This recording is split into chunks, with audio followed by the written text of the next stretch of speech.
দেখেন যারা মুমিন তাদের রূহ জান্নাতের সবুজ রঙের পাখির মতন হয়ে থাকে, জান্নাতে ভ্রমণ করে তারা। আরো হাদিস আছে, যেমন কিতাবুজ জুহাদের মধ্যে হাদিস আছে যে মুমিনদের রূহকে আল্লাহ আজাদ করে দেয়, তারা ঘোরাফেরা করে বেড়ায়। আর কাফিরদের রূহ না কয়েদ করা থাকে। কাদের রূহ? কাফিরদের রূহ। মানুষকে তখন কবরে দাফন করা আছে, দুইজন ফেরেশতা তার ঘাড়ে হাত দিয়ে তাকে তুলে বসায়, আল্লাহ তাবারাক ওয়া তাআলা তার মধ্যে জানকে ফিরিয়ে দেয়, তাকে প্রশ্ন করা হয়। কি করা হয়? প্রশ্ন করা হয়, তিনটি প্রশ্ন করা হয়। মা মান রাব্বুকা, মা দীনুকা, মা কুনতা তাকুলু ফি হাক্কি হাযা রাজুল। একটা তোমার রবকে, তোমার দিন কি, আর একটা হচ্ছে এই লোকটার ব্যাপারে কি বলা বলি করছিল দুনিয়াতে, মানে নবী পাকের ব্যাপারে ভাষা তোমার ভালো ছিল না খারাপ ছিল? নবীর মুখ দিয়ে দুর্গন্ধ বের হতো তো বলনি? নবী মরে পড়ে আছে কবরে, এটা তো বলনি? কি বলতে হবে? যেটা আমার নবী আকীদা দিয়েছেন, আল আমবিয়াউ আহইয়াউন ফি কুবুরিহিম ইউসাল্লুন। আল্লাহর প্রত্যেক নবী কবরে জিন্দা, তারা নামাজ পড়ে। সুবহানাল্লাহ বলেন। তাই যখনই আপনাকে কেউ জিজ্ঞাসা করবে আমাদের নবী কবরে জিন্দা আছে, ইন্তিকাল করেছেন, আরে যার ভিতরে আত্মা আছে তাকে তো মওতের স্বাদ চাকতেই হবে, মরতেই হবে। তো আমাদের নবীগণ কিছু সময়ের জন্য মওতের স্বাদ চাকে, আল্লাহর ওয়াদা শেষ, তাদের আত্মা তাদের দেহে ফিরিয়ে দেওয়া হয়, তারা সহ শরীরে জিন্দা, তাই তারা নামাজ আদায় করে নিজের কবরে। এই আকীদা রাখতে হবে।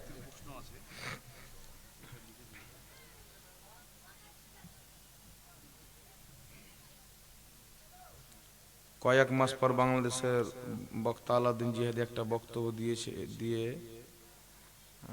বলেন যে মহিলাদের মাজার জিয়ারত করা জায়েজ। এই বক্তব্য নিয়ে ভারতবর্ষের বেশ কিছু আলিম এটার প্রতিবাদ করেন এবং এই বলেন যে মহিলাদের মাজারে যাওয়া যাবে না। এটাকে বলে দিই, তারপরে পড়ছি। এখানে প্রশ্ন করা হয়েছে যে বাংলাদেশের একজন আলিম আলাউদ্দিন জিহাদি, মুফতি আলাউদ্দিন জিহাদি সাহেব, তিনি বক্তব্য দিয়েছেন যে মহিলাদের মাজার যাওয়া যায়। আচ্ছা ঠিক আছে, ইনশাআল্লাহ। তো দেখেন এই বহরমপুরে একটা জায়গা আছে, বালরামপুর বলে জায়গা আছে, বলরামপুর না? আচ্ছা ঠিক আছে, আমাদের ঝাড়খণ্ডী ভাষা তো। জি। তো আমার ওনার সঙ্গে ডাইরেক্ট সাক্ষাৎ হয়েছিল, আমি ডাইরেক্ট কথা বলেছিলাম। দেখেন আমি হানাফি মাযহাবকে মাননেওয়ালা, আপনারা জানি না কোন মাযহাবের কে লোক আছেন, আমি নিজে হানাফি মাযহাবকে মানি। কারণ যুগ যুগ থেকে উম্মতের চারটি মাযহাবের প্রতি ইজমা হয়েছে। বড় বড় ইমামরা ফতোয়া দিয়েছেন যে যত মুসলমান হবে চারটি মাযহাবের মধ্যে কোন একটি মাযহাব মানা তাদের জন্য জরুরি, এই চারটি মাযহাব মানতেই হবে। তাই সৌদি আরবের রাষ্ট্রীয় মাযহাব হচ্ছে হাম্বলি মাযহাব। কেউ যদি এসে বলে সৌদি আরবের মাযহাব চলে না, হচ্ছে কাজ্জাব, মিথ্যুক, ডাহা, মিথ্যাবাদী লোক। মাযহাব সবাই মানে, যারা মাযহাব মানে না, তাফসিরে সাবি, হাসিয়া জালালেন তাফসিরে সাবি, ইমাম সাবি রাহমাতুল্লাহ আলাইহি লিখেছেন, যারা মাযহাব মানে না তারা যতই কুরআন আর সহিহ হাদিসের কথা বলুক, তারা পথভ্রষ্ট এবং পথভ্রষ্টকারী। একজন বিজ্ঞ মুফাসসির লিখেছেন। জি, এরকম কত মুফাসসির লিখেছেন। তাই চারটা মাযহাবের মধ্যে একটি মাযহাব আপনাকে মানতেই হবে। আপনি যদি বলেন যে চারটা মাযহাবের মধ্যে একটি মাযহাব মানবো কেন, আমি কোনো মাযহাব মানবো না, এই যে কোনো মাযহাব মানবো না, আপনি চারটা মাযহাব বাদ দিয়ে আরেকটা পথভ্রষ্ট মাযহাব চালু করে দিলেন। বুঝতে পারছেন? যারা বলেন যে আমরা কোনো মাযহাব মানব না, এক কোরআন হাদিসকে নিয়ে চলবো, তো কোরআন হাদিস তুমি বেটা পুরো বুঝে নেবে এত তোমার জ্ঞান আছে? হ্যাঁ, নবী পাকের 10টা হাদিসের কিতাবের নাম বলো তো, পায়জামার পেশা বেরিয়ে যাবে, হবে না? কটা হাদিসের কিতাব পড়েছো? তো যারা চারজন মুজতাহিদ ছিলেন তারা নবীর লক্ষ লক্ষ হাদিস মুখস্থি জানতেন, আর সমস্ত হাদিসকে তারা পড়েছেন এবং তার উপরে দৃষ্টি রেখেছেন। বলুন সুবহানাল্লাহ। তারপরেই তারা মাসলা কায়েম করেছেন।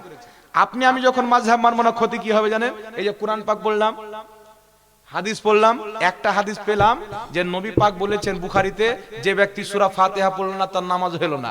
তো এই হাদিস পড়ে নিলাম, মাযহাব আমি মানবো না, তাহলে আমি ফরজ করে নিলাম যে সূরা ফাতিহা পড়তেই হবে, ইমামের পিছে হোক বা একা একা হোক, না পড়লে নামাজ হবে না। তাই আমি ইমামের পিছনে সূরা ফাতিহা চালু করে দিলাম। কিন্তু নবী পাকের যে আরো হাদিস আছে, নাসাই শরীফে আছে, ইবনে মাজাহ শরীফে আছে, সহিহ হাদিস আছে, যাকে নাসিরউদ্দিন আলবানীও সহিহ বলেছেন।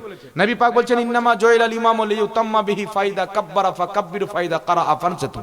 নবী পাক বলছেন ইমাম এই জন্য নিযুক্ত করা হয় যে ইমামের ইক্তিদা করতে হবে, অনুসরণ করতে হবে। ফাইদা কাব্বারা, সে যখন তাকবীর বলবে ফাকাব্বিরু, তুমিও তাকবীর বলো। ফাইদা কারাআ, সে যখন কিরাত পাঠ করতে আরম্ভ করবে, ফানসাতু, নবী বলছেন তখন তুমি চুপ থাকো। তাহলে এটাও সহিহ হাদিস কোথায় যাবে বলেন? যে সূরা ফাতিহা পড়ল না তার নামাজ হল না, এটাও সহিহ। নবী বলছেন ইমামের পিছনে চুপ থাকে, এটাও সহিহ। আর একটা হাদিস তিরমিজি শরীফে, ইমাম তিরমিজি হাদিসটি উল্লেখ করে বলেছেন হাদা হাদিসু হাসানুন সহিহুন, এই হাদিসটি হচ্ছে সহিহ। কি হাদিস? জাবির ইবনে আব্দুল্লাহ রাদিয়াল্লাহু তাআলা আনহু বিখ্যাত সাহাবী বলেন যে রাসূল পাক, তিনি বিখ্যাত সাহাবী বলেন যে নবী পাকের হাদিস, যে ব্যক্তি সূরা ফাতিহা পড়ল না তার নামাজ হলো না, কিন্তু ইল্লা আইয়াকুনা ওয়া রাআল ইমাম, ইমামের পিছনে থাকলে পড়তে হবে না। তাহলে আপনি একটা হাদিস নিতে গিয়ে দুটো হাদিস বাদ দিয়ে দিলেন। কোরআন পাকের একটা আয়াত আছে ওয়াইজা কুরিয়াল কুরআনু ফাসতামিউ লাহু ওয়ানসিতু লাআল্লাকুম তুরহামুন, যখন কোরআন পাঠ করা হবে চুপচাপ মনোযোগ সহকারে শুনো, কিছু বলাবলি করিও না, চুপচাপ শুনো, যেন তোমাদের প্রতি আল্লাহ রহম করা হয়। ইমাম তাবরানি লিখছেন যে, ইমাম তাবারি লিখছেন যে এই আয়াতটা হচ্ছে নামাজীদের জন্য, যে ইমাম কেরাত চালু করলো তোমরা চুপচাপ থেকে যাও, জেহরি নামাজ হোক আর সিররি নামাজ হোক। তো একা থাকবেন, সূরা ফাতিহা না পড়লে নামাজ হবে না, বুখারী হাদিস আমল হয়ে গেল। আর ইমামের পিছনে সূরা ফাতিহা পড়তে হবে না, চুপচাপ থাকবেন, তাহলে নাসাই শরীফের হাদিস আমল হয়ে গেল, তিরমিজির হাদিসও আমল হয়ে গেল, ইবনে মাজাহর হাদিসও আমল হয়ে গেল। কত সুন্দর হলো না? আর একটা হাদিস খেলে লাফিয়ে বলাচ্ছেন, এই জন্য তো পথভ্রষ্ট বলা হয়েছে। তাই মাযহাব মানতে হবে। আমি হানাফি মাযহাবের লোক, আমি যতদূর পর্যন্ত হানাফি মাযহাবের কিতাব পড়েছি শুনেন, মহিলাদের মাজার যাওয়া এটা সহিহ হাদিস থেকে প্রমাণিত। কিন্তু ফিতনার জামান আছে না জি, অনেক জামানাতে অনেক মাসলা পরিবর্তন হয়ে যায়। যেমন হাকিম আল মুস্তাদরাকের মধ্যে সহিহ হাদিস, মা আয়েশা রাদিয়াল্লাহু তাআলা আনহা, হযরতে ফাতিমা রাদিয়াল্লাহু তাআলা আনহা নিজের দাদা হযরতে আমির হামজা, নবী পাক সাল্লাল্লাহু আলাইহি ওয়াসাল্লামের চাচা ছিলেন, মা ফাতেমার দাদা হন, তিনি গিয়ে হযরতে আমির হামজার কবর জিয়ারত করতেন প্রত্যেক বৃহস্পতিবার গিয়ে। মা আয়েশা কবর জিয়ারত করেছেন, এটা সহিহ হাদিস দ্বারা প্রমাণিত। কিন্তু আজ থেকে প্রায় 550 বছর পূর্বে ইমাম বদরুদ্দিন আইনি রাহমাতুল্লাহ আলাইহি বুখারী শরীফের সারা উমদাতুল কারির মধ্যে লিখেছেন যে বর্তমান জামানাতে মহিলাদের মাজার জিয়ারত করা হারাম ফিতনার কারণে। যেমন পূর্বে মহিলাদের মসজিদ যাওয়া জায়েজ ছিল, পরে ওমর ফারুক নিষেধ করে দিলেন ফিতনার কারণে। তো ওর চাইতে এখন 500 বছর পূর্বে বেশি ফিতনা ছিল, এখন বেশি আছে জি, এখন বেশি আছে। দ্বিতীয় নাম্বার আর একটি কিতাব হচ্ছে, কিতাবটির নাম হলো আল ফিকহ আলা মাযাহিবিল আরবা, এটা বেইরুত লেবাননের ছাপ। এই কিতাবের মধ্যে লেখা আছে যে হানাফি মাযহাবের সকল ফুকাহায়ে কেরামের ইজমা আছে যে মহিলাদের বর্তমান জামানায় মাজার জিয়ারত করতে যাওয়া হারাম, মাজার জিয়ারত করতে যাওয়া হারাম। ইমাম আহলে সুন্নাত আলা হযরত রাহমাতুল্লাহ আলাইহিকে জিজ্ঞাসা করা হলো যে মহিলাদের মাজার জিয়ারত করতে যাওয়া যাবে কি যাবে না? তো তিনি বললেন যে যাওয়া যাবে কিনা জিজ্ঞাসা করছো, মহিলা যদি নিয়াত করে যে আমি মাজার জিয়ারত করতে যাব, কাপড় পরতে যখন থেকে আরম্ভ করবে আল্লাহর লানাত পড়তে আরম্ভ করবে। বুঝতে পারছেন কথা? তো মহিলাদের মাজার জিয়ারত করতে যাওয়া কি ফিতনার কারণে হারাম। তো জিহাদি সাহেবের সঙ্গে আমার কথা হলো, উনি একই কথা বললেন যে কোথাও যদি ফিতনার কোনো আশঙ্কা না থাকে, কোন মহিলা স্বামীর কবর, পিতার কবর, কবর কি মাজার বলা হয়? মাজার মানে জিয়ারতের জায়গা, জিয়ারত করতে যদি যাই ফিতনা টিতনা না থাকে, আমি এইভাবে জায়েজ বলেছি। কিন্তু ফিতনার কারণ থাকলে আমারও ওটাই ফতোয়া যেটা আলা হযরতের ফতোয়া, যেটা ইমামে আযম আবু হানিফার মাযহাবের ফতোয়া, মহিলাদের বর্তমানে মাজার যাওয়া হারাম। তোর কাছে ব্যাখ্যাটা আগে নিতে হবে, তুমি তো ফতোয়া দিতে হবে না, কি বলেন? তো একই কথা হলো যে কোথাও ফাঁকাতে মহিলাকে যদি বলেন যে জিয়ারত করতে যাও কবর, তাহলে মহিলাকে যদি একবার বলেন তো তার 2-4 দিন পর কি হবে আল্লাহ পাক জানে।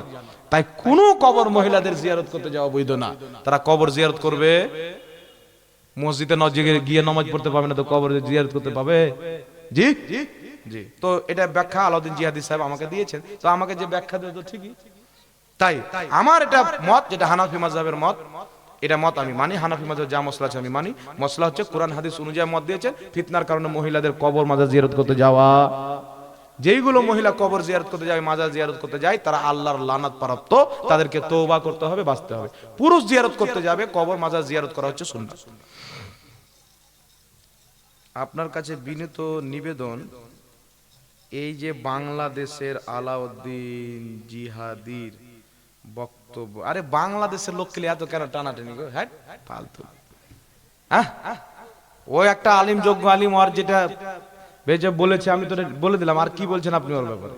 খিদমত করছে, মানুষকে বক্তব্য দিচ্ছে, করুক। জি বসেন, আর প্রশ্ন করিয়েন। প্রশ্ন সরাসরি করতে হয় না, কোনো প্রশ্ন থাকলে লিখিত আকারে দিতে হয়, বুঝতে পারছেন? জি একটু আমার দিকে তাকান বাবজি, একটা কথা বলে বক্তব্য শেষ করে দিচ্ছি, যেহেতু সময় পার হয়ে গেছে। প্রশ্ন করলে লিখিত আকারে দিতে হয়, সরাসরি না।